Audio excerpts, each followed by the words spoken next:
ಭೂಮಿಯ ಮೇಲೆ ಅವತರಿಸಿದಂಥ ಸಕಲ ಸಾಧು ಸಂತರನ್ನು, ಶರಣರನ್ನು, ದಾಸರನ್ನು, ಅನುಭಾವಿಗಳನ್ನು, ದಾರ್ಶನಿಕರನ್ನು ಹೃದಯ ಮಂದಿರದಲ್ಲಿ ಧ್ಯಾನಿಸುತ್ತಾ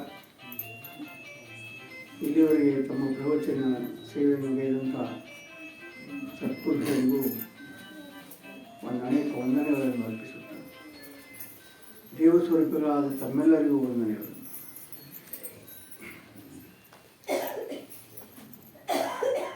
ಮನಸ್ಸು ಇವತ್ತಿನ ವಿಷಯ. ಮನಸ್ಸು ಸುಮ್ಮನಿದ್ದರೆ ಸುಖ. ಮನಸ್ಸು ಸುಮ್ಮನಿದ್ದರೆ ಸುಖ.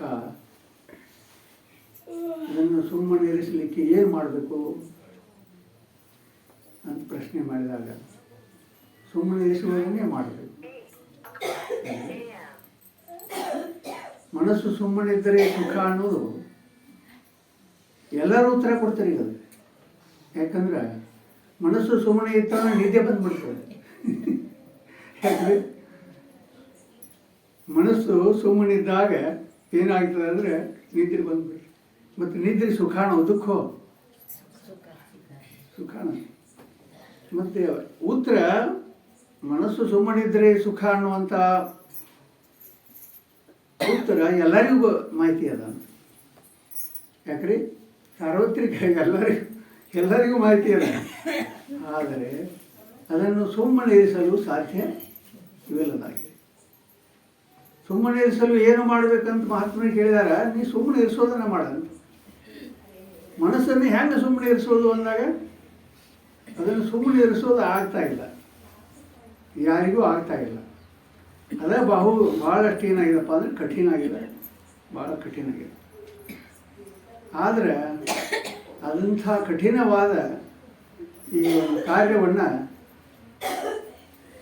ಮಹನೀಯರು, ಅನೇಕ ಮಹಾತ್ಮರು ಇತಿಹಾಸದುದ್ದಕ್ಕೂ ಮಾಡಿ ತಮ್ಮ ಅನುಭವವನ್ನು ನಮಗೆ ಹಂಚಿಕೊಂಡು ಅದರ ವಿಧಿವಿಧಾನಗಳನ್ನು ಅದನ್ನು ಹೆಂಗೆ ನಾವು ಸುಮ್ಮನೆ ಇರಿಸಬೇಕು, ಅದರ ಯುಕ್ತಿ ಪ್ರಯುಕ್ತಿಗಳನ್ನು ಅನೇಕ ಮಹಾಜ್ಞಾನಿಗಳು ನಮಗೆ ತಮ್ಮ ಅನುಭವ ವಿದ್ಯೆಯಿಂದ ನಮಗದನ್ನು ತಿಳಿಸಿದ್ದಾರೆ. ಅದಕ್ಕೆ ಅನೇಕ ಈಗ ಸತ್ಪುರುಷರು ಭಾಳಷ್ಟು ವಿಷಯಗಳನ್ನು ಸುಂದರವಾಗಿ ಮನಮುಟ್ಟುವಂತೆ ಎಲ್ಲ ಹೇಳಿದ್ದಾರೆ. ಅದನ್ನು ಸ್ವಲ್ಪ ಮನನ ಮಾಡೋಣ.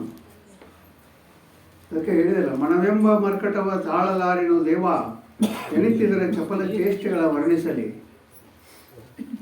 ಬಸವಾದಿ ಪ್ರಮಥರು, ಅನೇಕ ಎಲ್ಲ ಸತ್ಪುರುಷರು ತಮ್ಮ ಸಾಧನಾ ಪಥದೊಳಗೆ ಮನಸ್ಸನ್ನು ಹೆಂಗೆ ನಿಗ್ರಹಿಸಬೇಕು, ಮನಸ್ಸನ್ನು ನಿಗ್ರಹಿಸ್ತಾ ಇರುವಾಗ ಬರುವಂಥ ಅಡ್ಡಿ ಆತಂಕಗಳನ್ನು ತಮ್ಮ ಹೃದಯದಿಂದ, ಅಂತರಾಳದಿಂದ ತೋಡ್ಕೊಂಡದ ಮಾತುಗಳೆಲ್ಲ. ಆದರೂ ಸಹ ಆ ಮನಸ್ಸನ್ನು ಹೇಳ್ತಾರೆ ಮಹಾತ್ಮರು. ಹೆಂಗೆ ಹೇಳ್ತಾರೆ ಅಂದ್ರೆ, ತನುಮನ ಧನದೊಳಗೆ ಯಾವ ರೀತಿ ನಾವು ಸೇವಾ ಕಾರ್ಯದಲ್ಲಿ ತೊಡಗಬೇಕು ಈ ಜನ್ಮದಲ್ಲಿ. ತನುವನ್ನು ಗುರುವಿಗೆ ಅರ್ಪಿಸೋಣ, ಮನವನ್ನು ಲಿಂಗಕ್ಕೆ ಅರ್ಪಿಸೋಣ, ಧನವನ್ನು ಜಂಗಮಕ್ಕೆ ಅರ್ಪಿಸೋಣ.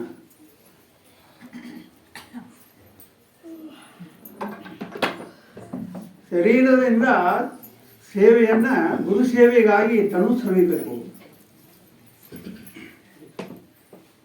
ಲಿಂಗ ಸೇವೆ ಅಂದರೆ ಪರಮಾತ್ಮನ ಧ್ಯಾನದೊಳಗೆ ನಮ್ಮ ಮನಸ್ಸು ಸವಿಬೇಕು.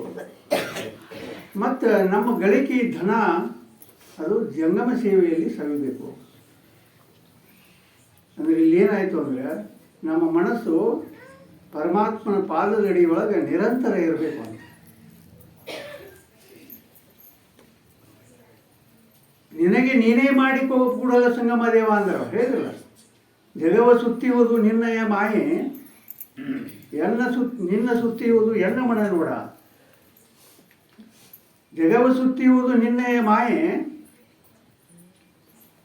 ನಿನ್ನ ಸುತ್ತಿಯುವುದು ಎನ್ನ ಮನ ನೋಡ. ಜಗಕ್ಕೆ ಬಲ್ಲಿದ ನೀನು ನಿನಗೆ ಬಲ್ಲಿದ ನಾನು, ಕರಿಯು ಕನ್ನಡಿಯೋಳು ಅಡಗಿದಂತಯ್ಯ, ನೀ ಎನ್ನೋಳು ಅಡಗಿದಿ ಕೂಡಲ ಸಂಗಮ ದೇವ. ಅಂದ್ರೆ ಪರಮಾತ್ಮ ನಮ್ಮೊಳಗೆ ಅಡಗಿದಾನೆ ಅನ್ನೋದನ್ನು ನಾವು ಸಾಕ್ಷಾತ್ಕಾರ ಮಾಡಿಕೊಂಡಾಗ, ಅರ್ಥಾತ್ ನಮಗೆ ಪರಮಾತ್ಮನೊಳಗೆ ಪೂರ್ಣ ಶರಣಾಗತಿ ಭಾವ ಬಂದಾಗ ನಮ್ಮ ಮನಸ್ಸು ಏನಾಗಬೇಕಂದ್ರೆ ಆ ಪರಮ ಚೈತನ್ಯದೊಳಗೆ ನಮ್ಮ ಮನಸ್ಸು ಪೂರ್ಣ ಶರಣಾಗತ ಭಾವದೊಳಗೆ ಬರಬೇಕು. ತನುವಿನಲ್ಲಿ ನಿರ್ಮೋಹ, ಮನದಲ್ಲಿ ನಿರಹಂಕಾರ, ಭಾವದಲ್ಲಿ ನಿರ್ಭಾವ ಕರೆಗೊಂಡಾಗ ಷಡಕ್ಷರಿ ಲಿಂಗ ನೀನು ನಾನು ಬೇರಲ್ಲ ಅಂತ ಒಬ್ಬರು ಸಣ್ಣ ಹೇಳ್ತಾರೆ. ಷಡಕ್ಷರಿ ಲಿಂಗವೇ ನಾನೇ ನೀನು, ನೀನೇ ನಾನಾದೆ. ಹಿಂಗೆ ಅವ್ರ ಅನುಭವ ಏನದ ನೋಡ್ರಿ. ನಮಗೆ ನಿರ್ಮೋಹತ್ವ, ತನುವಿನಲ್ಲಿ ನಿರ್ಮೋಹತ್ವ ಪ್ರಾಪ್ತಿ ಆಗೈತೇನ್ರಿ? ಇಲ್ಲ. ನಮಗೆ ತನು ಭಾವನೆ ಹೋಗಿಲ್ಲ, ಶರೀರ ಭಾವದೊಳಗೆ ಅದೇವ. ಶರೀರದ ವ್ಯಾಮೋಹ ನಮಗೆ ಹೋಗಿಲ್ಲ. ತನುವಿನಲ್ಲಿ ನಿರ್ಮೋಹ, ಮನದಲ್ಲಿ ನಿರಹಂಕಾರ. ಮನಸ್ಸಿನೊಳಗೆ ನಿರಹಂಕಾರ ಬಂದೈತೇನ್ರಿ ನಮಗೆ? ಅದು ಬಂದಿಲ್ಲ. ಯಾಕಂದ್ರೆ ಅಹಂಭಾವ ಯಾವಾಗಲೂ ಎಡೆಯಾಡ್ತಾನೆ ಇರ್ತದೆ ನಮ್ಮ ಪ್ರಪಂಚದ ಕೆಲಸ ಕಾರ್ಯಗಳಲ್ಲಿ. ಯಾಕ್ರೆ ಯಾವಾಗಲೂ ಅಹಂಭಾವ ಅಂದರೆ ಅಲ್ಲಿ ಕಾಡ್ತಾನೆ ಇರ್ತದೆ. ನಾನು ಅನ್ನುವಂಥ ಅಹಂಕಾರ ಕಾಡ್ತಾನೆ ಇರ್ತದೆ. ಮನದಲ್ಲಿ ನಿರಹಂಕಾರ ನಮಗೆ ಒಡಮೂಡಿದಾಗ ಅಲ್ಲಿ ಪೂರ್ಣ ಪರಮಾತ್ಮನೊಳಗೆ ಶರಣಾಗತ ಭಾವ ಬರ್ತದೆ.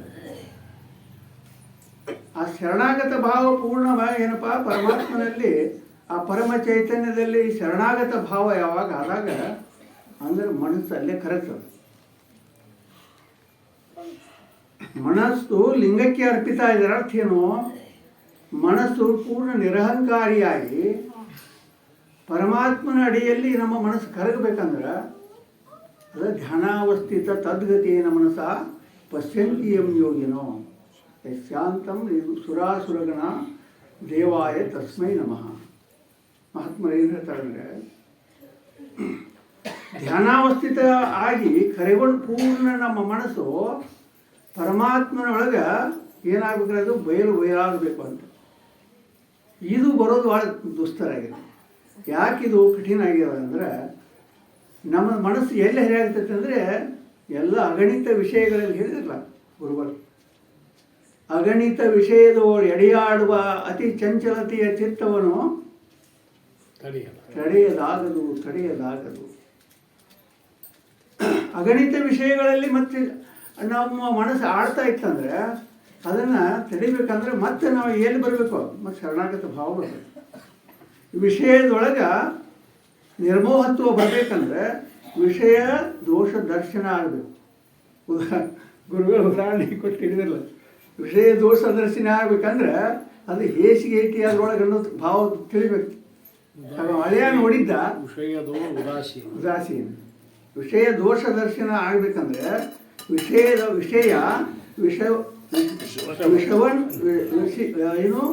ವಿಷಯಾಂತ್ಯಜ ವಿಷವತ್ಯಜ.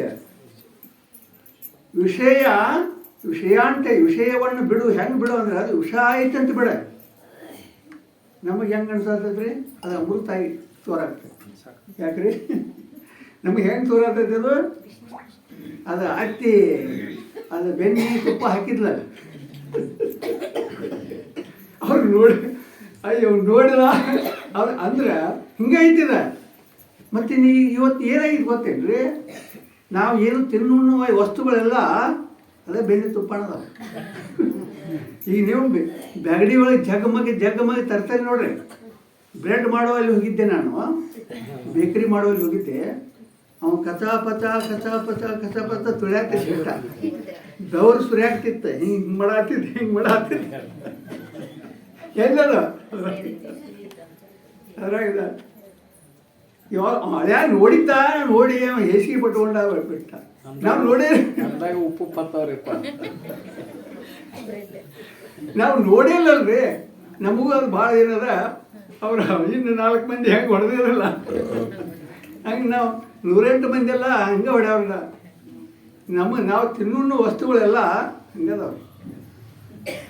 ಅವು ಮಾರಕನದವ, ರೋಗ ಕಾರಕನದವ ನಮಗೆ. ಅದಕ್ಕೆ ರೋಗಾದಿಗಳು ಹೆಚ್ಚಾದವು. ಈಗ ಏನು ಪರಿಶುದ್ಧ ಆಹಾರ ವಿಹಾರಗಳು ಇಲ್ಲ ಇಲ್ಲಿಂದು. ನಾವು ತಿನ್ನುವಂಥದ್ದು ಪರಿಶುದ್ಧವಾದದ್ದಿಲ್ಲ, ನಾವು ಮೂಸುವಂಥ ಗಾಳಿ, ನಾವು ಉಸಿರಾಡುವಂಥ ಗಾಳಿ ಶುದ್ಧಿಲ್ಲ. ಯಾಕ್ರಿ ನಾವು ನೋಡುವಂಥ ದೃಷ್ಟಿಗಳು ಶುದ್ಧಿಲ್ಲ. ಈಗ ನೋಡಿ ಎಲ್ಲ ಮೈಕ್ರೋ ತರಂಗಗಳಂತಾರೆ ಇವಕ್ಕೆ. ಇವು ಟಿ ವಿ ಮತ್ತು ನಿಮ್ಮ ಮೊಬೈಲ್ ತರಂಗಗಳು ಏನದಾವಲ್ಲ, ಯಾವಾಗಲೂ ಹಿಂಗೆ ಹಿಡ್ಕೊಂಡು ಕೊಂಡಿರ್ತಾವೆ ಹುಡುಗರು. ಮೈಕ್ರೋ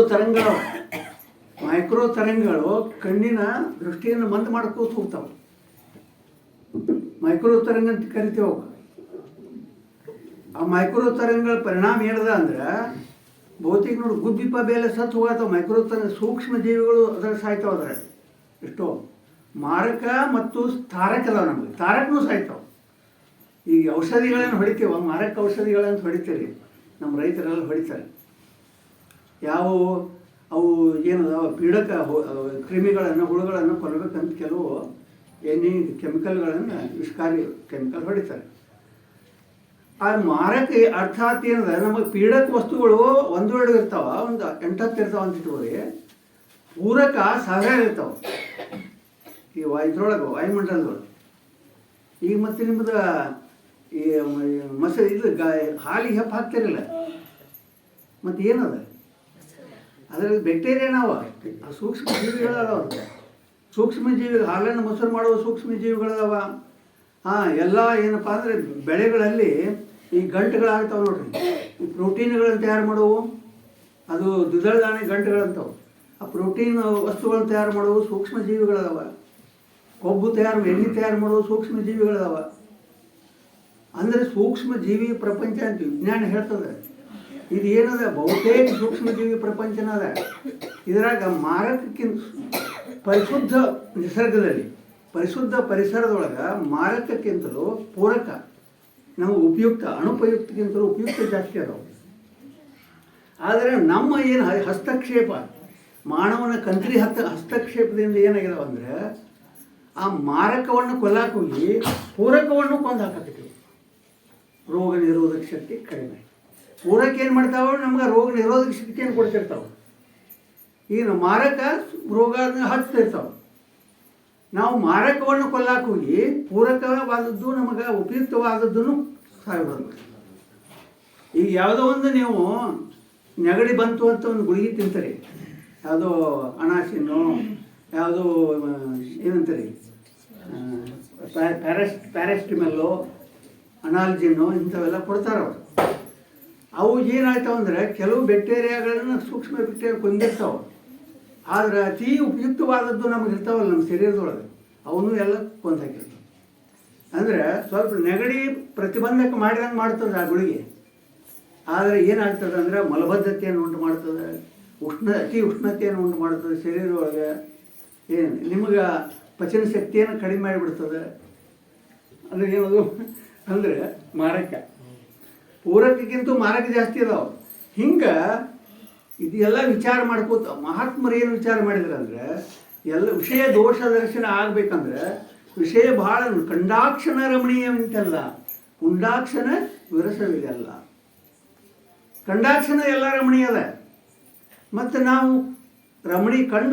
ನೋಡಿ ಕಣ್ಣಿನಿಂದ ನೋಡಿ, ಮೂಗಿನಿಂದ ಮೂಸಿ, ಕಿವಿಯಿಂದ ಕೇಳಿ ಭಾಳ ಸುಂದರದ, ಭಾಳ ಚಂದದ, ಭಾಳ ಉತ್ತಮದ ಅಂಥೇಳಿ ನಾವು ಉಪಯೋಗ ಮಾಡೋಕ್ಕೆ ಶುರು ಮಾಡ್ತೀವಲ್ಲ. ಮಹಾತ್ಮರ ದೃಷ್ಟಿಯೊಳಗೆ ಎಲ್ಲ ನಮಗೆ ಅವು ಏನದಾವ ಅಂದರೆ ದೋಷ ಅವುಗಳಿಂದ ಉಂಟಾಗ್ತದೆ.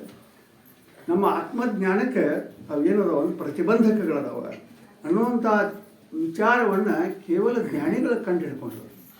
ಅದಕ್ಕೆ ಅವ್ರು ಏನು ಮಾಡಿದರು ಅಂದ್ರೆ ಹಿತವಾಗಿ, ಮಿತವಾಗಿ,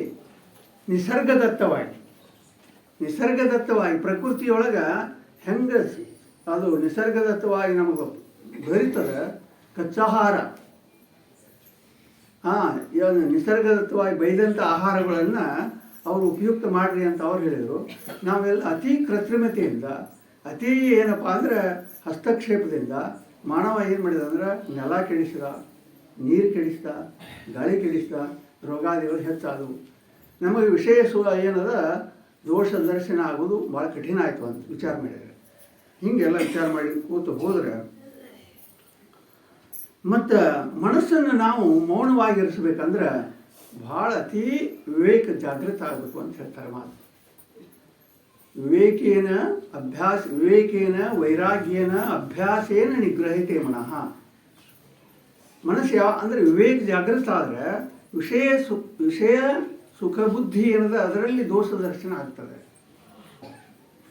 ವಿಷಯದಿಂದ ಸುಖ ಇಲ್ಲ, ವಿಷಯಗಳು ಸುಖವಲ್ಲ ಅನ್ನೋದು ಯಾವಾಗ ತಿಳಿದು ಬರ್ತದ್ರಿ? ಯಾವಾಗ ವಿವೇಕ ಅತಿ ಜಾಗೃತ ಆಗಿರ್ಬೇಕು, ವಿವೇಕ ಅತಿ ಸೂಕ್ಷ್ಮವಾಗಿರ್ಬೇಕು, ಅತಿ ಸೂಕ್ಷ್ಮ ಜಾಗೃತ ಆಗಿ ಅದನ್ನು ವಿಚಾರ ನಮಗೆ ಮನಮುಟ್ಟಬೇಕು. ಇದರಲ್ಲಿ ಸುಖ ಇಲ್ಲ, ಇದು ತಾತ್ಕಾಲಿಕ ಸುಖವನ್ನು ಕೊಟ್ಟಂಗೆ ಮಾಡಿ ನಮಗೆ ದೀರ್ಘಕಾಲದ ದುಃಖವನ್ನು ಉಂಟು ಮಾಡ್ತದೆ ಯಾವುದೇ ವಿಷಯ. ಶಬ್ದ ಸ್ಪರ್ಶ ರೂಪ ರಸಗಂಧಗಳ ಮೂಲಕ ಪಂಚ ವಿಷಯಗಳೆಲ್ಲ ಇರದವ ಸ್ವಲ್ಪ ಸುಖ ತೋರಿಸಿ ಬಹುತೇಕ ನಮಗೆ ದೀರ್ಘವಾದ ದುಃಖವನ್ನು ಕೊಡ್ತಾವ ಅನ್ನುವಂಥ ವಿಚಾರ ಯಾವಾಗ ಇರ್ತದೆ ಅಂದರೆ ನಮ್ಮ ವಿವೇಕ ಬಹಳ ಸೂಕ್ಷ್ಮ ಆದಾಗ ಮಾತ್ರ ಹರಿತದೆ. ಅದು ನಮ್ಮ ವಿವೇಕ ಏನಾಗ್ತಾ ಇಲ್ಲ ಅಂದರೆ ಭಾಳ ಮಂದದ. ಅದಕ್ಕೆ ಮತ್ತು ಏನಾಗ್ತದೆ, ಕೇಳುವಾಗಟ್ಟು ಹೌದು ಅನ್ನಿಸ್ತದೆ. ಮತ್ತು ಹೊಸಲ ದಾಟಿದು ಆಶ್ರಮ ಸಕಲ ಸಾಧು ಸಂತ ಮಹಾರಾಜ್ ಕಿ ಜೈ ಅಂತಂದ ನಂತರ ಹೊಡಿಬೇಕಾಕಿ ಮತ್ತೆಲ್ಲ ಮರೆತ ವಿಷಯದೊಳಗನೆ ಮಡಗ್ತೇವೆ, ವಿಷಯದೊಳಗೆ ಮುಳುಗ್ತೇವ. ಹೀಗಾಗಿ ಮನಸ್ಸು ಏನಾಯಿತು, ಚಂಚಲ ಚಿತ್ತ, ಅದು ನಿಶ್ಚಲ ಚಿತ್ತ ಆಗಲಿಕ್ಕೆ ಸಾಧ್ಯ ಆಗ್ತಾ ಇಲ್ಲ ಅನ್ನುವಂಥದ್ದನ್ನು ನಾವು ತಿಳ್ಕೊಬೇಕಾಗ್ತದೆ. ಮತ್ತು ನೋಡ್ರಿ, ನಮ್ಮ ಜೀವನ ಕ್ರಮವನ್ನು ನಾವು ಅವಲೋಕನ ಮಾಡಿದಾಗ ಬಾಲ್ಯದೊಳಗೆ ಹೆಂಗಿತ್ತು, ನಮಗೆ ಯಾವುದೇ ವಿಷಯಗಳಲ್ಲಿ ಅನಾಸಕ್ತಿನೇ ಇತ್ತು. ಶೈಶವದೊಳಗೆ ಹೆಂಗಿತ್ತು ನಮ್ಮ ಮನಸ್ಸು, ಹಾಲಿನಂಗೆ ಇತ್ತು. ತಾಯಿ ಎದೆಹಾಲನ್ನು ಎದೆಹಾಲನ್ನು ಕುಡಿದು ಅದು ಶಾಂತನೇ ಇತ್ತು, ಶಾಂತವಾಗಿ ಉಂಡು ಮಲಗ್ತಿತ್ತು. ಕ್ರಮೇಣ ಏನಾಯಿತು ಅಂದರೆ ವಿಷಯ ಸುಖ ಬುದ್ಧಿ ಬೆಳೀತು. ಶಬ್ದ ಸ್ಪರ್ಶ ರೂಪ ರಸಗಂಧಗಳಲ್ಲಿ ರಮಿಸ್ತಾ ಮನಸ್ಸೇನಾಯಿತು ಅಂದರೆ ಕ್ರಮೇಣ ಚಂಚಲ ಆಗ್ತಾ ಅತಿ ಚಂಚಲ ಆಗ್ತಾ ಬಂತು. ಅಂದರೆ ಎಲ್ಲಿಗೆ ಬಂತು ಅಂದರೆ ಬಹುತೇಕ ಮಹಾತ್ಮರು ಏನು ಹೇಳ್ತಾರೆ ಅಂದ್ರೆ ನಮ್ಮ ಜೀವನ ಕ್ರಮ ಎಲ್ಲ ಬಹುತೇಕ ವ್ಯಸನದಿಂದನೇ ಅದ. ಬಹುತೇಕ ನಮ್ಮ ಜೀವನ ಕ್ರಮ ಚಟದಿಂದನೇ ಕುಡಿಯೋದು ಅಂತ ಹೇಳ್ತಾರೆ ಶಾಸ್ತ್ರ. ಹೌದಲ್ಲ, ವಿಚಾರ ಮಾಡಿಕೊಂಡ್ರೆ ಬಹುತೇಕ ನಾವು ತಿನ್ನುವ ಆಹಾರದೊಳಗೂ ಚಟ. ಏನು ನಮಗೆ ಸ್ವಲ್ಪ ಉಪ್ಪು ಕಡಿಮೆ ಆದರೆ ಇನ್ನಷ್ಟು ಸ್ವಲ್ಪ ಹಾಕಿ ಅಂತೆವು, ಹುಳಿ ಕಡಿಮೆ ಆದರೆ ನಡಿಮೆ ಅದೇ ಎಲ್ಲ ಈಗ ಬಾಯಿ ನಾಲಿಗೆ ರುಚಿಯನ್ನು ಹಚ್ಚಿದೆವು. ಆ ಉಪ್ಪಿನಕಾಯಿ ಇಲ್ಲಾಂದ್ರೆ ಊಟದ ರುಚಿ ಆಗೋದಿಲ್ಲ. ಎಷ್ಟೋ ಮಹಾತ್ಮರು ಏನದಾರಂದ್ರೆ ಏನಪ್ಪ ಅಂದ್ರೆ ಅದು ಮಸಾಲೆ ಹಾಕಿದ್ದನ್ನು ತೊಳೆದು ಮುದ್ದೆ ಮಾಡಿ ತಿಂದಂತ ಹೋಗೋದ.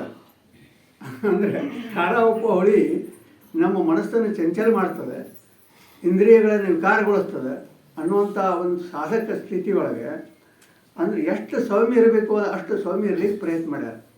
ನಮಗಿರ್ಲಿಕ್ಕೆ ಸಾಧ್ಯ ಆಗೈತೇನ್ರಿ? ಅದಕ್ಕೆ ಮನಸ್ಸು ಚಂಚಲ. ಮನಸ್ಸು ಚಂಚಲದ ಇಂದ್ರಿಯಗಳು ವಿಕೃತ ಆಗಿದಾವ, ಇಂದ್ರಿಯಗಳು ವಿಕಾರಕ್ಕೆ ಬಲಿಯಾಗಿದಾವ. ಅರ್ಥಾತ್ ಮನಸ್ಸಿನ ಒಂದು ವಿಕಾರಕ್ಕೆ ಬಲಿಯಾಗಿದಾವೆ ಇಂದ್ರಿಯಗಳು.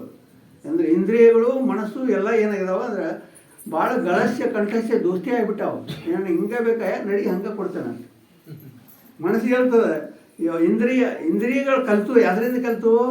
ಮನಸ್ಸು ಹೇಳಿದಂಗೆ ಕಲ್ತು. ಮನಸ್ಸಿನ ಕಂಟ್ರೋಲ್ದಾಗ ಇಂದ್ರಿಯಗಳದವ್ರು. ಏನು ಇಂದ್ರಿಯಗಳ ಕಂಟ್ರೋಲ್ದಲ್ಲಿ ಮನಸ್ಸು ಐತೋ? ಯಾಕ್ರಿ?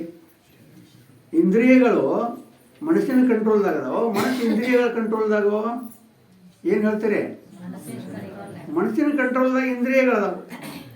ಮತ್ತು ಇಂದ್ರಿಯಗಳ ಎಲ್ಲ ವಿಕೃತಾದು ವಿಕಾರಕ್ಕೆ ಒಳಗಾದು ಅಂದರೆ ಮನಸ್ಸು ಮೊದಲು ವಿಕಾರ ಹೊಂದೈತಿ. ಮನಸ್ಸಿನ ವಿಕಾರವನ್ನು ಬಿಡಿಸ್ಬೇಕಂದಾಗ ಮನಸ್ಸನ್ನು ಎಷ್ಟು ಸಾಧ್ಯ ಸಾತ್ವಿಕ ಮಾಡ್ತಾನೆ ಹೋಗ್ಬೇಕು. ನಾವು ಎಲ್ಲ ನಮ್ಮ ಆಹಾರ ವಿಹಾರಾದಿಗಳು ಎಷ್ಟು ಸಾಧ್ಯ ಸಾತ್ವಿಕ ಆಗ್ತಾ ಹೋದ್ರೆ ಮನಸ್ಸಿನ ವಿಕಾರಗಳು ಕಡಿಮೆ ಆಗ್ತವೆ. ಅರ್ಥಾತ್ ಇಂದ್ರಿಯಗಳು ಏನಾಗ್ತವೆ, ಅವು ಸ್ತಬ್ಧ ಆಗ್ತವೆ ಅನ್ನುವಂಥ ಮಾತನ್ನು ನಾವು ತಿಳ್ಕೊಬೇಕು. ಅದಕ್ಕೆ ಇಂದ್ರಿಯ ನಿಗ್ರಹ, ಮನೋನಿಗ್ರಹ, ಶಮೆದಮೆ ಎಂಬೆರಡು ಎತ್ತುಗಳ ಹೂಡಿ ವಿಮಲ ಮಾನಸವಣೆ ನೇಗಿಲಣೆ ಮಾಡಿ ಶರೀರವೆಂತೆಂಬ ಹೊಲವಾಸನ ಮಾಡಿ ಪರತತ್ವ ಬೆಳೆಯನೇ ಬೆಳೆದುಂದಿರೋ. ಯಾಕ್ರಿ ದಾಸರು ಹಾಡ್ತಾರೆ, ಶರೀರವೆಂತೆಂಬ ಹೊಲವಾಸನ ಮಾಡಿ ಪರತತ್ವ ಬೆಳೆಯನೇ ಬೆಳೆದುಂದಿರೋ, ಪರತತ್ವ ಬೆಳೆಯನೇ ಬೆಳೆದು. ಏನು ಹೇಳಿದಾರೆ? ಯಮೆದೆಮ್ಮೆ ಎಂಬೆರಡು ಎತ್ತು, ಯಮೆ ದಮೆ ಅಂದರೆ ಮನೋನಿಗ್ರಹ ಇಂದ್ರಿಯ ನಿಗ್ರಹ ಅನ್ನುವಂಥ ಎತ್ತುಗಳನ್ನು ಹೂಡಿ ಏನು ಎಂಥ ಕರಿಕೆಯನ್ನು ಕೀಳಂದಾರೆ ಅವರು. ದುರಿತ ದುರ್ಗುಣ ಎಂಬ ಕರಿಕೆಯ ಕಿತ್ತೊಗೆದು ವಿಮಲ ಮಾನಸವನ್ನೇ ನೇಗಿಲನ ಮಾಡಿ, ಮನಸ್ಸನ್ನು ವಿಮಲ ಅತ್ಯಂತ ಪರಿಶುದ್ಧವಾದ ಮನಸ್ಸನ್ನು ನೇಗಿಲವನ್ನೇ ಮಾಡಿ ದುರಿತ ದುರ್ಗುಣ ಎಂಬ ಕರಿಕೆಯ ಕಿತ್ತೊಗೆದು ಶರೀರವೆಂತೆಂಬ ಹೊಲವಾಸನ ಮಾಡಿ ಪರತತ್ವ ಬೆಳೆಯನೇ ಬೆಳೆದು ನೀವು. ಅದನ್ನು ಮಾಡಾಕ್ತೀವಿ ನಾವು ಇಲ್ಲ. ಮತ್ತು ಹೆಂಗೆ ಮನಸ್ಸು ಸುಮ್ಮನೆ ಇರೋಕ್ಕೆ ಸಾಧ್ಯದ? ಮನಸ್ಸು ಸುಮ್ಮನಿದ್ದರೆ ಸುಖ ಎಲ್ಲರಿಗೂ ಗೊತ್ತದ. ಯಾಕಂದ್ರೆ ನಿದ್ರಿ ಒಳಗೆ ಎಲ್ಲರ ಮನಸ್ಸು ಸುಮ್ಮನೆ ಇತ್ತು, ಅಲ್ಲಿ ಸುಖ ಪ್ರಾಪ್ತ ಆಗೈತೆ ಅನ್ನೋದು ಸಾರ್ವತ್ರಿಕ ಅನುಭವ. ಈ ಮಾತು ಎಲ್ಲರಿಗೂ ಗೊತ್ತದ. ಆದರೆ ಆ ಮನಸ್ಸನ್ನು ಸುಮ್ಮನೆ ಇರಿಸ್ಬೇಕಂದ್ರೆ ನಾವು ಯಾವ ರೀತಿ ಯುಕ್ತಿ ಪ್ರಯುಕ್ತಿಗಳನ್ನು ಉಪಯೋಗ ಮಾಡ್ಕೋಬೇಕು, ನಮ್ಮ ಜೀವನ ಕ್ರಮ ಯಾವ ರೀತಿ ನಡಿಬೇಕು, ನಮ್ಮ ಆಹಾರ ವಿಹಾರಾದಿಗಳು ಯಾವ ರೀತಿ ಇರಬೇಕು, ನಮ್ಮ ನೀತಿ ಧರ್ಮ ಯಾವ ರೀತಿ ನಡಿಬೇಕು, ನಮ್ಮ ಆಚರಣೆ, ನಮ್ಮ ಜೀವನ ಕ್ರಮ ಏನದ ಆಚರಣೆ, ಜೀವನ ಕ್ರಮ ಯಾವ ರೀತಿ ನಡಿಬೇಕು ನಮ್ಮದು, ಅದು ಪರಮಾತ್ಮನಿಗೆ ಪೂರ್ಣ ಏನಾಗಬೇಕಪ್ಪ ಅಂದರೆ ಮಂಗಲಮಯವಾಗಿ ಅದು ಆಗಬೇಕು. ಪರಮಾತ್ಮನ ಒಲಮೆಯನ್ನು ನಾವು ಸಾಧಿಸ್ಬೇಕಂದಾಗ ಅದು ಅತ್ಯಂತ ಮಂಗಲಮಯವಾಗಿ ಆದರೆ ಅದು ಏನಾಗ್ತದೆ ಅಂದರೆ ಮನಸ್ಸು ಸುಮ್ಮನೆ ಇರಲಿಕ್ಕೆ ಸಾಧ್ಯ ಇದೆ. ಆವಾಗ ಸುಖ ಪ್ರಾಪ್ತ ಆಗಲಿಕ್ಕೆ ಸಾಧ್ಯ ಇದೆ. ವಿರತಿಯಿಂದ ಇತರ ಸುಖ ಸಂಪದ ಉಂಟೆ ಅಂತ ಅವ್ರು ಹೇಳಿದರು. ವೈರಾಗ್ಯವೇ ಶ್ರೇಷ್ಠ ಸಂಪತ್ತು ಅಂತ ಹೇಳಿದರು. ನಮಗೆ ಶ್ರೇಷ್ಠ ಸಂಪತ್ತು ಯಾವುದಾಗಿತ್ರಿ? ಎಲ್ಲ ವಿಪರೀತ ಉಲ್ಟಾಣದೇವು ನಾವು. ನಮಗೆ ಶ್ರೇಷ್ಠ ಸಂಪತ್ತು ಯಾವುದಾಗಿತ್ರಿ? ಭಾಳ ಭೂಮಿ ಹೇಳಿದ್ರು, ಎಕರೆ ಇದ್ದ ಉದಾಹರಣೆಗಳು ಭಾಳ ಚಂದ ಕೊಟ್ಬಿಟ್ಟು ಹೇಳಿದ್ರು. ಎಕರೆ ಇದ್ದಾವ ಇನ್ನೊಂದು ಎಕರೆ ಇದ್ರೆ ಚಲೋ, 2 ಎಕರೆ ಇದ್ದಾವ 4 ಎಕರೆ ಇದ್ರೆ ಚಲೋ, 4 ಎಕರೆ ಇದ್ದಾವ 18 ಎಕರೆ ಇದ್ರೆ ಚಲೋ. ಆಸೆ ಕಳ್ಕೋತಾವ. ಒಂದು ಮಣಿ ಇದ್ರೆ ಇನ್ನೊಂದು 2 ಕಟ್ಟಿದ್ರೆ ಬಾಡಿಗೆ ಕೊಡಕ್ಕೆ ಬರ್ತೈತಿ, ಇನ್ನೊಂದು ರೊಕ್ಕ ಆಗ್ತೈತಿ. ಯಾಕ್ರಿ ಬೆಳ್ಳಿ ಬಂಗಾರ ಏನಾಗ ಅಮ್ಮನ ಕಡೆ ಬರೀ ಏನು 10 ತೊಲೆ ಐತಿ, ನನ್ನ ಕಡೆ ಬರೀ 2 ತೊಲೆ ಐತಿ. ಹಿಂಗೆ ವಿಷಯಗಳ ಆಸೆ ನಮ್ಮದು ಹೆಚ್ಚಾಗ್ತದೇನೋ, ಏನು ವಿಷಯಗಳ ಆಸೆ ಕಡಿಮೆ ಆಗ್ತಾ ಇದೆಯೋ? ನಮ್ಮ ಸಂಪತ್ತು ಯಾವುದ್ರಿ? ಭೌತಿಕ ಲೌಕಿಕ ಭೂಮಿ ಸೀಮೆ ವಿಷಯ ವಸ್ತುಗಳು, ಧನ ಸಂಪತ್ತು, ಭೂಮಿ ಸಂಪತ್ತು, ದ್ರವ್ಯಗಳ ಸಂಪತ್ತಂದೇವೋ ನಾವು, ಅಥವಾ ವಿರತಿ ಸಂಪತ್ತಂದೇವೋ. ವೈರಾಗ್ಯವೇ ಶ್ರೇಷ್ಠ ಸಂಪತ್ತು ಅಂತ ಮಹಾತ್ಮರು ಹೇಳಾಕತ್ತಾರೆ. ವೈರಾಗ್ಯ ಅಂದ್ರೆ ಏನು? ತ್ಯಾಗ.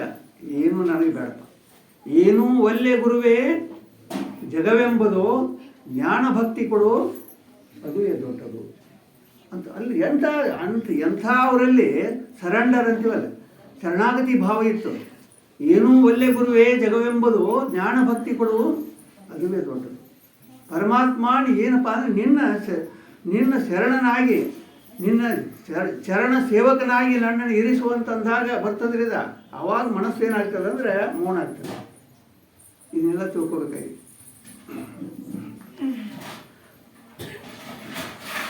ಅನೇಕ ಉದಾಹರಣೆ ಕೊಟ್ಟರು. ನಮ್ಮ ಮನಸ್ಸು ಏನಾಗಿದೆ ಮಂಗನಂತೆ, ಮರ್ಕಟ ಮಂಗ ಮನಸ್ಸು ಏನಾಗಿದೆ ಅಂದರೆ ಮರ್ಕಟನಂತೆ ಆಗಿದೆ. ಮನವೆಂಬ ಮರ್ಕಟವ ತಾಳಲಾರೇನು ದೇವ ಎನಿತಿದರೆ ಚಪಲ ಚೇಷ್ಟೆಗಳ ವರ್ಣಿಸಲಿ ಅಂತ ಕೆಲವು ಶರಣರು ಹಾಡಿದರು. ಅಂಧನವ ನೀರಿದ ಹೇಳಿದೆಲ್ಲ ಗುರುಗಳೆಲ್ಲ ಉದಾಹರಣೆ ಕೊಟ್ಟರು. ಅಂಧನವ ನೀರಿದ ಸೊಣಗನಂತೆ ಕಂಡರೆ ಬಿಡದು ಮುಂದಿನ ಸ್ವಭಾವ. ಸುಡು ಸುಡು ಮನವಿದು ವಿಷಯಕ್ಕೆ ಹರಿಯುವುದು. ಮೃಡನಿಮ್ಮ ಚರಣದ ದಾಸನಾಗಿ ಬದುಕಲಿಕ್ಕೆ ಇದಕ್ಕೆ ಸಾಧ್ಯ ಆಗ್ತಾ ಇಲ್ಲ ಅಂತ ಹೇಳ್ಬೇಕಂದ್ರೆ, ಮನಸ್ಸನ್ನು ಪಳಗಿಸ್ಬೇಕಾಗಿತ್ತು. ನಾವು ಮನಸ್ಸನ್ನು ಯಾವ ರೀತಿ ಪಳಗಿಸ್ಬೇಕಾಗಿತ್ತಂದ್ರೆ ಅದನ್ನು ಹೆಂಗೆ ಪಳಗಿಸ್ಬೇಕಂತ ಅದನ್ನು ನಮ್ಮ ಇವರು ಹೇಳಿದರು, ಮಲ್ಲಿಕಾರ್ಜುನ್ ಹೇಳಿದರು. ಏನು ಹೆಂಗೆ ಹೇಳಿದರು? ಹಾಲ ನೀರದರೆ ಕುಡಿಯಲಲ್ಲದ ಬಾಲಕನ ತೆರನಂತೆ ಮನವಿದು. ಏನು ಹೇಳಿದರು? ಕೇಳಲಲ್ಲದು ಹಿತವನರಿಯದ ನಂದದಲ್ಲಿ. ತಮ್ಮ ಅದ್ರಾಗ ಇಲ್ಲೋ ಸುಖ ಬ್ಯಾಡು ಬಿಡು ಅಂತಂದ್ರೆ ಇದು ಕುಡಿಯೋ ಹಾಲು ಎಂದರೆ ಏನಿಲ್ಲ, ಇದು ಅಧ್ಯಾತ್ಮದ ಅಮೃತ, ಆತ್ಮಾನಂದದ ಅಮೃತವನ್ನು ಕುಡಿಯೋ ತಮ್ಮ ಅಂತ ಮಹಾತ್ಮರು ಹೇಳಾಕ್ತಾರೆ. ತಾಯಿ ಹೇಳಾಕ್ತಾಳೆ, ತನ್ನ ಕೂಸಿಗೆ ಹಾಲು ಕುಡಿಸಿದ್ರೆ ಆಕಳ ಹಾಲನ್ನು ಕುಡಿಸಿ ಅವನ ಏನಪ್ಪ ಅಂದರೆ ತನ್ನ ಎದೆ ಹಾಲು ಬಿಟ್ಟ ನಂತರ ಆಕಳ ಹಾಲನ್ನು ಕುಡಿಸಿ ಅವನನ್ನು ದೊಡ್ಡವನು ಮಾಡ್ಬೇಕಂತಾಳೆ ತಾಯಿ. ಆದರೆ ಮನಸ್ಸು, ಆ ಬಾಲಕನ ಮನಸ್ಸು ನಾವಲ್ಲಿ ಏನಾಗ್ತದೆ. ಮತ್ತು ಚಹಾ ಕುಡಿಯೋಕೆ ಬೇರೆ ಹೆಚ್ಚಿ ಹೇಳಲ್ಲ, ಕಲಿಸಿ ಹೇಳಲ್ಲ. ಚಹಾ ಕುಡಿಯೋಕೆ ಹಚ್ಚಿದ ನಂತರ ಮತ್ತು ಚಾಣ ಕೇಳಾಗ್ತೈತೆ ಅದು. ಯಾಕ್ರಿ ಹಂಗೆ ಏನಾಗಿದೆ ಅಂದರೆ ಈ ಬಾಲಕನಂಥ ತೆರನಂಥ ಮನಸ್ಸು, ಅಜ್ಞಾನಿ ಮನಸ್ಸು, ಇದು ವಿಷಯಗಳಲ್ಲಿ ಹರಿತದೆ. ಇಲ್ಲಿ ಪಾರಮಾರ್ಥದ ವಿಚಾರದೊಳಗೆ ತಲ್ಲಿನಾಗಲಿಕ್ಕೆ ಬಯಸ್ತಾ ಇಲ್ಲ ಅನ್ನುವಂಥದ್ದು ಮಾತು ಹೇಳಿದಾರೆ ಅವರು. ಅದಕ್ಕೆ ಕುಡಿಯಲೊಲ್ಲದು ಕೇಳಲೊಲ್ಲದು ಹಿತವಣರಿಯದ ಮೂರ್ಖನಂದದಲ್ಲಿ ಅಂದರೆ ಮನಸ್ಸು ಬಹಳ ಏನು ಮನಸ್ಸನ್ನು ಹೆಂಗೆ ಪಳಗಿಸ್ಬೇಕಂತಾರೆ ಅವರಂದ್ರೆ, ಅದನ್ನು ಚಪ್ಪಡಿಸಿ ಹೆಂಗೆ ತಾಯಿ ತನ್ನ ಕೂಸನ್ನು ಭಾಳ ರಮಿಸಿ ಚಪ್ಪಡಿಸಿ ಅದು ಉಣ್ಣುವುದರಿಂದ ಉಣಿಸಿ ತಿನ್ನುವುದರಿಂದ ತಿನ್ನಿಸಿ ಹಿತವಾದದ್ದು ಯಾವುದು ಅಹಿತವಾದದ್ದು ಯಾವುದು ಅಹಿತವಾದದ್ದನ್ನು ಬಿಡಿಸಿ ಹಿತವಾದದ್ದನ್ನು ಅದಕ್ಕೆ ಕಲಿಸಿ ಹೆಂಗೆ ಆ ಮಗುವನ್ನು ಪಾಲನೆ ಪೋಷಣೆ ಮಾಡ್ತಾಳೋ ಹಂಗೆ ಈ ಮನಸ್ಸನ್ನು ಭಾಳ ಇದನ್ನು ಬಲಾತ್ಕಾರದಿಂದ ಸಾಧ್ಯ ಇಲ್ಲ. ಮನಸ್ಸನ್ನು ನಾವು ಮುಣಿಸ್ಬೇಕಂದ್ರೆ ಹಠಯೋಗದಿಂದ ಮಾಡಿದ್ರೆ ಸಾಧ್ಯ ಇಲ್ಲ ಅಂತ ಹೇಳ್ತಾರೆ ಅವ್ರು. ಯಾಕಂದರೆ ವಿಶ್ವಾಮಿತ್ರನಂಥ ಮಹಾ ಋಷಿಗಳು 12 ವರ್ಷ ತರಗೆಲೆ ತಿಂದು ತಪಸ್ಸು ಮಾಡಿದ್ರು. ಒಂಟಿಗಾಲ ಮೇಲೆ ತಪಸ್ಸು ಮಾಡಿದ್ದಂಥವು. ಏನು ಮಾಡಿದ್ರಿ? ಒಣ ಎಲೆ ತಿಂದು ಒಂಟಿಗಾಲ ಮೇಲೆ ತಪಸ್ಸು ಮಾಡಿದ್ದ 12 ವರ್ಷ. ಆದರೆ ಏನಾಯ್ತು ರೀ ಅಂದರೆ ಹಠಯೋಗದಿಂದ. ಆದರೂ ಮೇನಕಾ ಬಂದು ಕುಣಿದಾಗ ಮನಸ್ಸು ಚಂಚಲ ಆಗೋಯ್ತು ಮತ್ತು ವಿಕೃತ ಆಯ್ತು ಮನಸ್ಸು. ಅದಕ್ಕೆ ಮಹಾತ್ಮರು ನಮ್ಮ ಸದ್ಗುರು ಆತ್ಮಾನಂದರು ಅದ ಮಾತು ಹೇಳ್ತಾರೆ, ಬಲಾತ್ಕಾರದಿಂದ ಇದನ್ನು ನೀನು ಪ್ರತಿಬಂಧಿಸಲಿಕ್ಕೆ ಸಾಧ್ಯ ಇಲ್ಲ, ಇದನ್ನು ಮೌನವಾಗಿಸಲು ಸಾಧ್ಯವಿಲ್ಲ.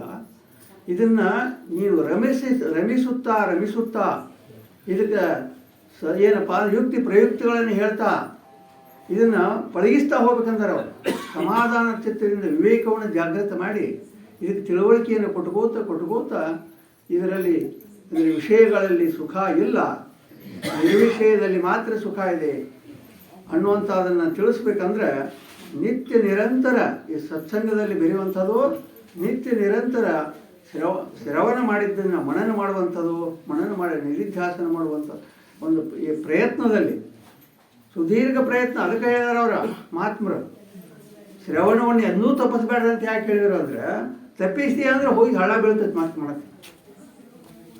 ಜಳಕ ಹೆಂಗೆ ಶರೀರಕ್ಕೆ ದಿನನಿತ್ಯ ಜಳಕ ಮಾಡಿಸ್ತೀವೋ ಹಂಗೆ ಮನುಷ್ಯಗೆ 1 ಗಂಟೆ ಆದರೂ ಇಲ್ಲಿ ಜಳಕ ಮಾಡಿಸ್ಬಿಟ್ಟಿದ್ದೀನಿ. ಮನುಷ್ಯನ ಜಳಕ ಯಾವುದಂದ್ರೆ ಸತ್ಸಂಗ, ಶ್ರವಣ, ಮಹಾತ್ಮರ ಹಿತನುಡಿಗಳ ಶ್ರವಣ. ಅದಕ್ಕೆ ಇದನ್ನೆಲ್ಲ ಮಾಡ್ತಾ ಹೋದ್ರೆ ಮಾತ್ರ ನಮ್ಮ ಮನಸ್ಸು ಮೌನ ಆಗಲಿಕ್ಕೆ ಸಾಧ್ಯ ಇದೆ, ಇಲ್ಲದ್ರೆ ಸಾಧ್ಯ ಆಗೋದಿಲ್ಲ ಅನ್ನುವಂಥ ಮಾತನ್ನು ಹೇಳ್ತಾ ಮನಸ್ಸಿಗೆ ಬಹಳ ಹೇಳಿದಾರೆ. ಮನಸ್ಸನ್ನು ಮಂಗಂಗಾರ, ಮನಸ್ಸನ್ನು ನಾಯಿ ಹೋಲಿಸಿದಾರೆ. ಡೊಂಕು ಬಾಲದ ನಾಯಕರೇ ನೀವೇನು ಊಟವ ಮಾಡುವಿರಿ, ಕನಕದಾಸರು ಹೇಳ್ತಾರೆ, ಕನಕವ ಕುಟ್ಟುವ ಅಲ್ಲಿಗೆ ಹೋಗಿ ಕನಕವ ಕುಟ್ಟುವ ಅಲ್ಲಿಗೆ ಹೋಗಿ ಇಣಿಕಿ ನೋಡುವಿರಿ, ಕನಕವ ಕುಟ್ಟುವ ಬಣಿಕೆಲೆ ಹೊಡೆದರೆ ಕೈ ಕುಯಿರಾಗುವ ಮಾಡುವಿರಿ, ಹುಗ್ಗಿಯ ಮಾಡುವ ಅಲ್ಲಿಗೆ ಹೋಗಿ ತಗ್ಗಿ ಬಗ್ಗಿ ನೋಡುವಿರಿ, ಹುಗ್ಗಿಯ ಮಾಡುವ ಸೌಟಲೆ ಹೊಡೆದರೆ ಕೈ ಕುಯಿರಾಗುವ ಮಾಡುವಿರಿ, ಡೊಂಕಬಾಲದ ನಾಯಕರೇ ನೀವೇನು ಊಟವ ಮಾಡುವಿರಿ. ಅಲ್ಲೇನು ನಿಮಗೆ ಸಿಗ್ತಿದ್ದು ನಾಯಿ ಅಂತ ಮನಸ್ಸಿಗೆ ಹೇಳಿದಾರೆ ಅವ್ರ. ಡೊಂಕಬಾಲದ ನಾಯಕ ಅಂದ್ರೆ ಯಾರ? ನಮ್ಮ ನಾಯಿ ಅಂತ ಮನಸ್ಸು. ನಾಯಿ ಅಂತ ಮನಸ್ಸು ಅಲ್ಲಿ ಸುಖ ಆಯ್ತಂತ ಓಡ್ತಿ, ಅಲ್ಲಿ ಬಡ್ತ ತಿಂದು ಬರ್ತಿ, ಇಲ್ಲಿ ಸುಖ ಆಯ್ತಂತ ಓಡ್ತಿ, ಇಲ್ಲಿ ಬಡ್ತ ತಿಂದು ಬರ್ತಿ. ಹೆಣ್ಣು ಸುಖ ಅಂತಿ, ಗಂಡು ಸುಖ ಅಂತಿ, ಆ ಪಕ್ವಾನ ಸುಖ ಅಂತಿ. ಇದು ಏನಲ್ಲ, ಪಂಚ ಜ್ಞಾನೇಂದ್ರಿಯಗಳ ಮೂಲಕ, ವಿಷಯೇಂದ್ರಿಯಗಳ ಮೂಲಕ ವಿಷಯ ಇಂದ್ರಿಯ ಇವರು ಸಂಪರ್ಕ ಮಾಡಿ ಸುಖವನ್ನು ಹೊಂದಬೇಕಂತ ಪರದಾಡುತ್ತೇವೆ. ಜಾಗ್ರ 12 ಹಗಲು 12 ತಾಸು ಪ್ರತಿಯೊಬ್ಬರು. ಆದರೆ ಪಡ್ತಾ ತಿಂದ ಬರ್ತವೆ. ಕೊನೆಗೆ ಹೊಡ್ತಾ ತಿಂದ ಎಚ್ಚರಿಕೆ ಕೊಟ್ಕೊತಾ ಇರ್ತಾನೆ ಪರಮಾತ್ಮ. ಅನೇಕ ರೋಗಾದಿಗಳು ಬರ್ತಿರ್ತಾವೆ, ಬ್ಯಾಣಿ ಬೇಸರಿಗೆ ಬರ್ತಾವೆ. ಯಾಕೆ ಬಂದು ಅಂತ ವಿಚಾರ ಮಾಡೋದಿಲ್ಲ ನಾವು. ನಮ್ಮ ದುರ್ವ್ಯಸನದಿಂದ, ನಮ್ಮ ಕೆಟ್ಟ ವಿಚಾರಗಳಿಂದ, ನಮ್ಮ ಕೆಟ್ಟ ಆಚಾರಗಳಿಂದನೇ ನಮಗೆ ರೋಗಾದಿಗಳು ಹೆಚ್ಚು ಬಂದಿರ್ತಾವೆ. ಅವುಗಳನ್ನು ಪ್ರತಿಬಂಧ ಮಾಡ್ಕೊಳ್ಬೇಕು ಅನ್ನೋದಿಲ್ಲ, ನಾವು ಪಥ್ಯ ಮಾಡ್ಬೇಕು ಅನ್ನೋದಿಲ್ಲ. ಇಂದು ಡಾಕ್ಟ್ರು ಪತ್ತೆ ಹೇಳೋದು ನೋಡ್ರಿ ಯಾಕಂದ್ರೆ ಪತ್ತೆ ಹೇಳಿದ್ರೆ ರೋಗಿಗಳು ಕಡಿಮೆ ಆಕ್ಕಾರೆ ಮತ್ತು ದುಡ್ಡು ಕಡಿಮೆ ಆಗ್ತೈತಿ. ಪತ್ತೆ ಹಿಂಗೆ ಮೊದಲಿನ ಏನು ಆಯುರ್ವೇದಿಕ್ ಪಂಡಿತರೆಲ್ಲ ಪತ್ತೆ ಮೊದಲು ಹೇಳ್ತಿದ್ರು. ಔಷಧ 1 ಕೊಡ್ತಿರು, ಪತ್ತೆ 4 ಹೇಳ್ತಿದ್ರು. ಇಂದ್ರಿ ಔಷಧ 4 ಕೊಡ್ತಾರ, ಏನು ಬೇಕಾಗ್ತೀನಿ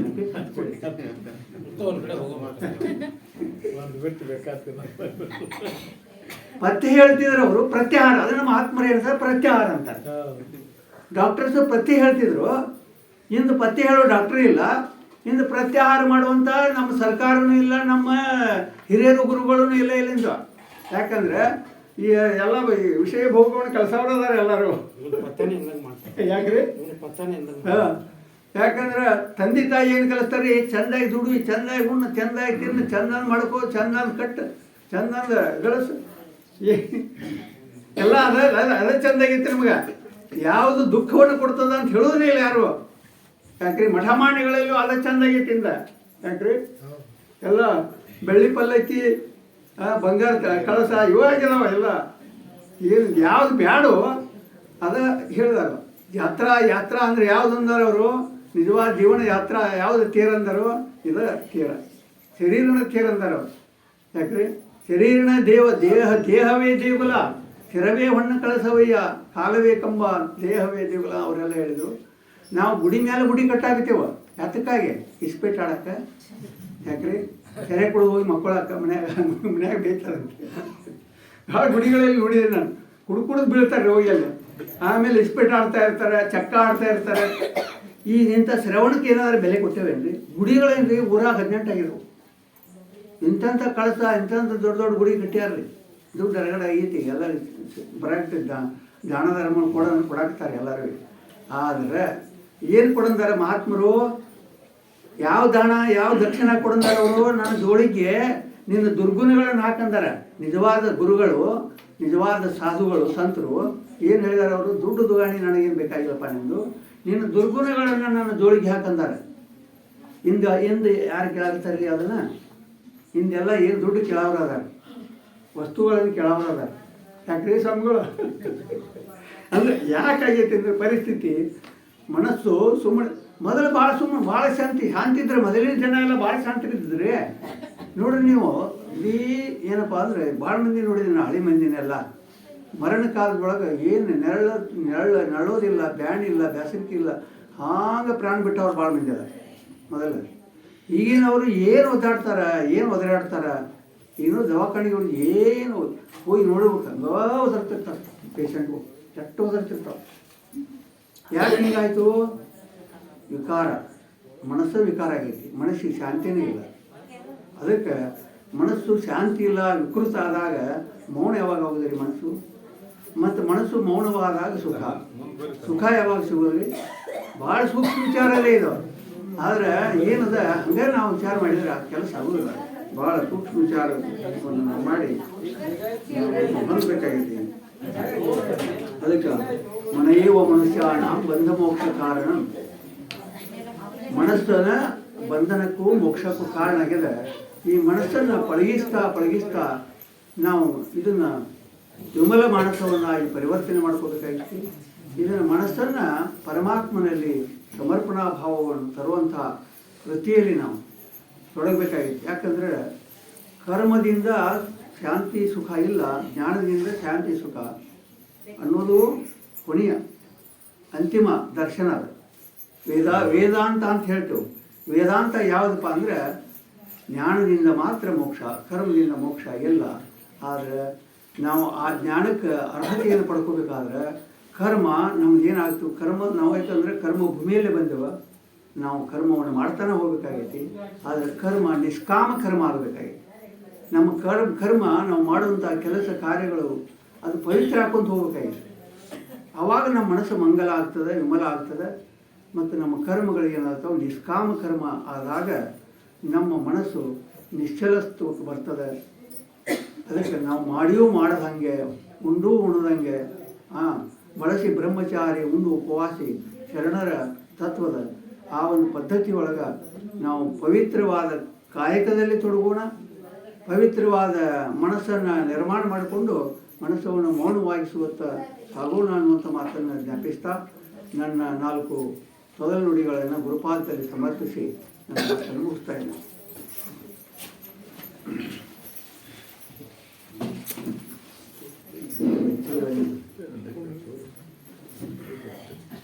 ಖಂಡಾಕ್ಷರ ರಮಣೀಯವಿದೆಲ್ಲ ಉಂಡಾಕ್ಷರವಿದು ವಿರಸವಿದೆಲ್ಲ ಅನ್ನುವಾಗ ವಿಷಯಗಳ ಗುಣಧರ್ಮ ಹೆಂಗೈತಿ ಅಂದ್ರೆ ನೋಡಾಕ ರಮ್ಯಮಾನವಾಗಿ ಕಾಣ್ತತಿ, ಆದ್ರೆ ಅವುಗಳನ್ನು ಉಪಭೋಗ ಮಾಡಿದಂಗ ದುಃಖನ ಪ್ರಾಪ್ತಿ ಆಗ್ತದೆ. ಇಂತಹ ವಿಷಯ ವಸ್ತುಗಳನ್ನ ತಿಳಿಯುವಂತ ಮನಸ್ಸು ದುಃಖಕ್ಕೀಡಾಗ್ತತಿ. ಸುಖರೂಪನಾದ ಆತ್ಮನನ್ನ ನೆನಪು ಮಾಡುವಂತ ಮನಸ್ಸು ಶಾಶ್ವತ ಸುಖವನ್ನ ಹೊಂದತಿ ಅಂತ ಹೇಳ್ತಾ ತಮ್ಮ ಅನುಭವದ ಯುಕ್ತಿಗಳಿಂದ ತಿಳಿಸಿಕೊಟ್ಟಂತ ಕಿಲಾರಿ ಗುರುಗಳಿಗೆ ಅನಂತ ಅನಂತ ಧನ್ಯವಾದಗಳು. ಎಲ್ಲರಿಗೂ ಮಾಹಿತಿ ಅದ, ಯಾಕ್ರಿ ಸಾರ್ವತ್ರಿಕ ಎಲ್ಲರಿಗೂ ಮಾಹಿತಿ ಅದ. ಆದರೆ ಅದನ್ನು ಸುಮ್ಮನೆ ಇರಿಸಲು ಸಾಧ್ಯ ಇಲ್ಲ. ಸುಮ್ಮನೆ ಇರಿಸಲು ಏನು ಮಾಡ್ಬೇಕಂತ ಮಹಾತ್ಮನಿಗೆ ಹೇಳಿದಾರ, ನೀ ಸುಮ್ಮನೆ ಇರಿಸೋದನ್ನ ಮಾಡೋದು. ಮನಸ್ಸನ್ನು ಹೆಂಗೆ ಸುಮ್ಮನೆ ಇರಿಸೋದು ಅಂದಾಗ ಅದನ್ನು ಸುಮ್ಮನೆ ಇರಿಸೋದು ಆಗ್ತಾ ಇಲ್ಲ. ಇದರ ಚಪಲ ಚೇಷ್ಟೆಗಳ ವರ್ಣಿಸಲಿ ಬಸವಾದಿ ಪ್ರಮಥರು ಅನೇಕ ಎಲ್ಲ ಸತ್ಪುರುಷರು ನಮ್ಮ ಸಾಧನಾ ಪಥದೊಳಗ ಮನಸ್ಸನ್ನು ಹೆಂಗೆ ನಿಗ್ರಹಿಸಬೇಕು, ಈ ಆತಂಕಗಳನ್ನು ತಮ್ಮ ಹೃದಯದಿಂದ ಅಂತರಾಳದಿಂದ ತೋಡ್ಕೊಂಡದ ಮಾತುಗಳೆಲ್ಲ. ಆದರೂ ಸಹ ಆ ಮನಸ್ಸನ್ನು ಹೇಳ್ತಾರೆ ಮಹತ್ವ.